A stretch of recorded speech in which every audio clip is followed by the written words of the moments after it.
예,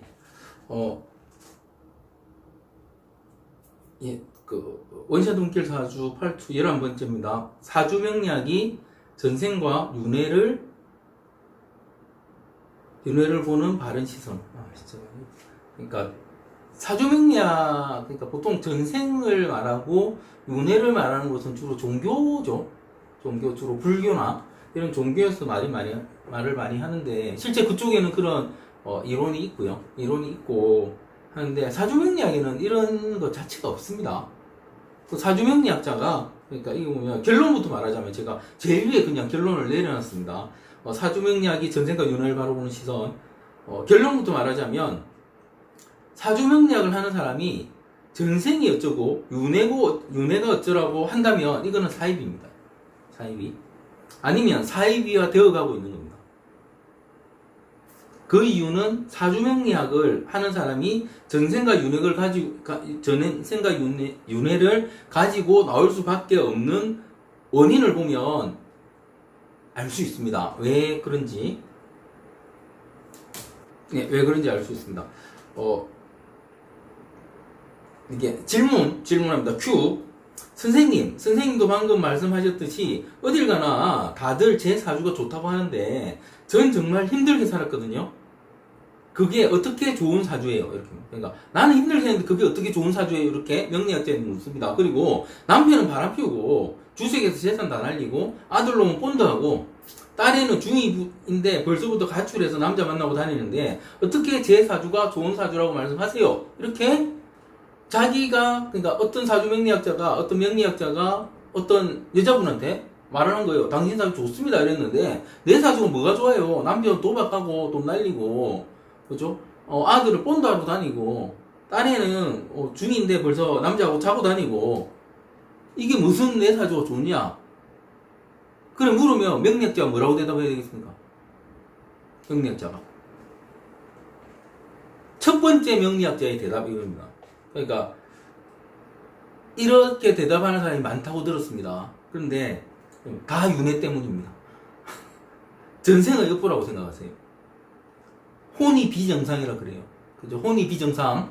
그죠? 박모 씨 딸 근혜 씨가 한 말이죠. 혼이 비정상. 명리학자가 이런 답해가 되겠습니까?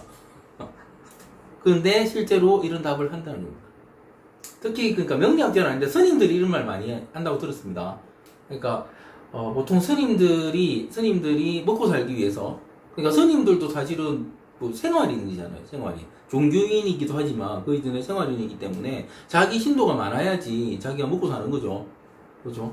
그러니까 잘 먹고 사는 거, 스님들도 좋은 차 타야 되고 좋은 옷 입어야 되고 좋은 시계 차야 되고 하는데 좋은 목걸이도 그려야 되고 하니까 반지도 좋은 거 입니다. 스님들, 어떤 스님들 보면 하는데, 그러면 내가 많은 신도를 끌어야 되는데 옛날처럼 돌을 닦아가지고 하기는 좀 힘들죠. 도 닦아가지고 요즘 도 닦는 스님들이 안 많으니까. 그러니까 사주명리학을 공부를 많이 하세요. 그래서 뭐 어떤 스님은 어떤 명리학자한테 돈 몇천만 원 주고 뭐 1억 주고 뭐 사사 받아서 뭐 한다 이런 말도 많이 들리고요. 그래서 오는 신도한테 대면에서 이야기를 할 때 사주도 봐주고 한다고 들었습니다. 그런데 제대로 공부를 안 하고 나면 막히니까 하는 말이, 이거 전생 업보 때문에 그렇습니다. 이렇게 말하는 거예요. 스님은 그렇게 하는 거 이해돼요. 왜냐하면은 뭐 자기들은 마지막 포인트가 전생이니까, 윤회니까. 그죠? 되는데 명리학자, 그러니까 스님도 아닌 명리학자가 그렇게 답하면 되겠습니까? 안 되겠습니까? 그죠? 그런 사람보다 사입이다. 스님들은 그 사람들이 결국 종교의 포인트 자체가 전생이기 때문에 그렇게 말할 수밖에 없다고 봅니다. 스님들을 비난하지 않습니다. 그런데 그걸 가지고 돈을 뜯거나 하면 그건 또 욕 들어야 되겠죠. 근데 하여튼 그렇고, 그래서 원래는 이렇게 답해야 된다는 거죠. 그래요. 그 부분이 누구님 사주의 어떤 부분이 문제가 있어서 그런지는 정말 모르겠습니다. 모르는 거죠. 명리학자가 모든 걸 다 안다는 건 어불성설이고, 특히나 그 사람 자식이 어떨지 남편이 어떨지 그런지는 모르는 거죠. 왜냐면 그거는 그 남편의 사주, 그 아들의 사주, 그 딸의 사주로 가는 거기 때문에 엄마의 사주로 그걸 어떻게 알아요? 모르는 거죠. 모르는 게 맞는 거죠. 하지만 다시 말씀드리지만 당신 사주는 정말 좋습니다. 남편이 그렇게 하고 아이들이 그렇지만 일단은 본인의 힘으로 먹고 사는 데는 지장이 없지 않습니까? 그러니까 좋은 여자 사주가 좋은 사주라는 거, 남자 사주도 마찬가지죠. 좋은 사주라는 건 뭐냐면은 자기가 먹고 사는데, 직접 먹고 사는데 지장이 없다는 거예요. 그리고 지금까지 좀 바쁘긴 했지만 다른 사람들보단 돈도 잘 벌고 살았잖아요. 그러니까 좋은 사주가 돈 잘 벌어요. 그죠? 다만 남자가 필요 없는 사주. 그죠? 그러니까 여자가 사주가 좋으면 굳이 결혼할 필요가 없는데 나를 먹여줄 남자가 필요 없는 거죠. 그러니까 사주에서 여자한테 관이 남자라는 이유는 뭐냐면 실제 직장이고 남자잖아요. 관이라는 거는. 근데 여자한테는 플러스 남자인 이유는 직장에서 뭐가 나옵니까? 월급이 나오죠. 그죠? 남자한테서 뭐가 나와야 된다? 내 생계비가 나와야 돼요. 생계비가 나와야 되는 거죠. 그렇죠? 그런데 그 생계비를 받지 않아도, 남자한테 생계비를 받지 않아도 내가 내 돈을 벌 수 있는 사주라면 여자 사주가 어떻다? 좋은 사주라고 말하는 거죠. 그죠? 그러면 그런 사주는 어떻다? 그런 여자한테는 뭐가 필요 없다? 남자가 필요 없다. 남편이 필요 없다는 거죠. 다만 남자가 필요 없는 사주에 결혼을 하고 애를 낳다 보니 남편은 그러고 있는 것이고, 그러니까 능력 있는 여자분한테 들어오는 남자가 제대로 남자가 들어올 가능성이 있다 없다? 잘 없다. 그래서 잘 보고 결혼해야 된다는 겁니다. 실제로 저한테 오는 아주 능력 있는 여자분들이 실제로 제대로 되지 않은 남자를 만났거나 못 만나서 고심하고 있습니다. 이유는 여자분 사주가 좋으면 거기 맞는 남자가 잘 없어요. 그래서 그렇습니다. 찾기 힘든 거죠, 그만큼. 그리고 애들도 제대로 케어를 못해서 그런 겁니다. 그러니까 내가 바쁘니까 애들 케어가 잘 안 되는 거죠. 그죠?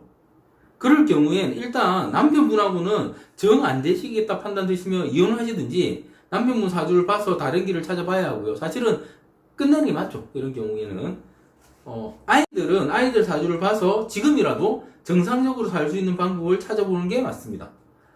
지금은 본인의 좋은 사주를 이용해서 본인의 아이들을 바로 잡아서 이렇게 세울 때지 말도 안 되는 전생 타령할 때가 아닙니다. 이렇게 말을 해줘요. 명리학자는. 뭐에 기반해서? 그 사람 사주에 기반해서 말을 해줘야 되는 거고, 이런 상황에서도 바로 잡을 수 있다 없다? 사주가 좋은 사람들은 그 상황을 바로 잡을 수 있습니다. 그런데 그걸 갖다가 지가 잘 모른다고 전생 때문이라고 해버리면 이게 바로 잡을 기회조차 놓쳐버리는 거예요. 그렇습니다. 어느 쪽이 더 신빙성이 가는가? 물론 의뢰인을 사주가 정말 나빠서, 그러니까 이 여자분은 사주가 좋았지만 정말 사주 나쁜 분들이 이런 걸 물어오시면 개선을 못 시키니까 순방향으로 답을 못 해줄 수도 있겠죠. 그래도 그게 할 말이 없어서, 공부가 모자라서, 명리학에 대한 공부가 모자라서 내뱉은 말 주워 담긴 뭐해 핑계대기 위해서 윤회로 돌리고 전생을 핑계로 대는 건 말이 되지 않는다.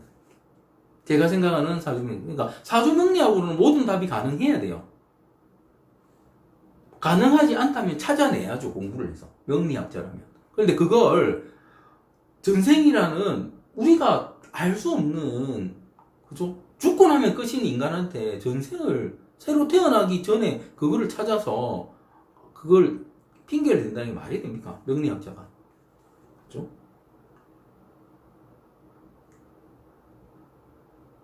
전생, 윤회가 뭔가, 그게 있다고 해도 가서 볼 수도 증명할 수도 없는 산 사람은 범접이 불가능한 것이다. 그런데 살아있는 사람이 그것을 어떻게 알고 겨우 사주명리학자랍시고 사람들에게 덜 먹일 수 있다는 말인가? 도대체 어떤 사주명리학 공부를 하면 특정인의 전생의 업보를 알 수 있다는 말인가?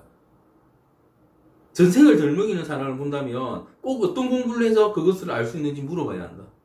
인간사라는 세상엔 원인 없는 결과는 없다. 그러니 결과는 이러한데 원인을 찾지 못했다면 그 부분은 모르겠다고 말하는 게 맞다. 사주를 묻는 사람이나 답해주는 사람이나 다 불완전한 인간일 뿐이기에 그렇다. 실제 요즘 보면은 예전에는 원인 없는 결과가 있었어요. 그 DNA가 나오기 전에는 있었는데 요즘 DNA 그러니까 기법 그러니까 DNA를 얻어내는 기법이 아주 올라오면서 그러니까 요즘 그러니까 특히 한국 수사기관들 보면 옛날에 미제 사건들을 막 찾아내요. 그죠? DNA를 통해서 거기 DNA라는 게 뭐냐면 어떤 사람이 거기 있었던 증거, 어떤 사람이 그걸 만졌던 증거 이렇게 될 수 있기 때문에 그걸 막 찾아내는 거예요. 정말 스쳐도 찾아내고, 그죠? 이렇게 그러니까 과학 기술이 발전함에 따라서 원인 없는 결과가 없게 만들고 있습니다. 명리학에서도 마찬가지로 그 사람의 사주를 보면 왜 그런가에 대한 이유를 찾아낼 수 있습니다. 근데 못 찾는 건 뭐다? 남이 뭐 하는 걸 나는 내가 내 사주에서 찾을 수 없는 거예요. 남이 뭐 하는 걸. 그죠? 그래서 누가 뭘 하고 있다면 그건 그 사람의 사주를 봐야 하는 것이고, 그죠? 내가 그 사람 때문에 고통을 받는다면 나의 판단이 있어야 되는 거예요. 이걸 끊을 건지 말 건지, 개입을 해서 어떻게 해야 될 건지, 그걸 말해줘야지. 당신 전생의 업보 때문에 그렇다. 이렇게 말해주면 안 된다는 겁니다. 그거는 명리학의 영역이 아니고요. 사실은 불교도 그렇게 말하면 안 돼요. 무당들도 그렇게 말하면 안 돼. 저 모르는데. 그냥 씨부리는 거예요, 씨부리는 거. 그렇습니다. 그렇죠? 예. 그러니까 전생, 윤회, 누가 그렇게 말을 한다면 그건 뭐다? 씨부리는 겁니다. 그냥 한 대 뚫고 차고 나오면 됩니다. 마치겠습니다.